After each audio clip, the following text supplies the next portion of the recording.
কচু শাক যেমনি শরীরের পক্ষে ভালো, তেমনি খেতেও কিন্তু খুব টেস্টি। আজ আমি রান্না করব কচু শাক। কচু শাক আমার কাটা হয়ে গেল। এটাকে আমি এখন উনান জ্বালিয়ে গরম জলে সেদ্ধ করে নেব।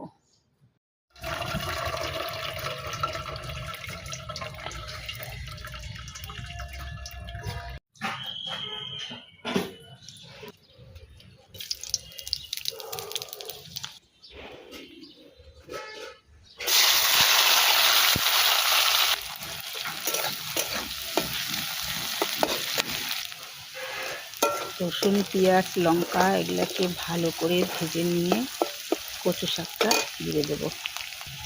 লঙ্কাও দিয়েছি, না হলে আবার গলা চুলকাবে। দিয়ে দিলাম অল্প সামান্য হলুদ দিয়ে দিলাম।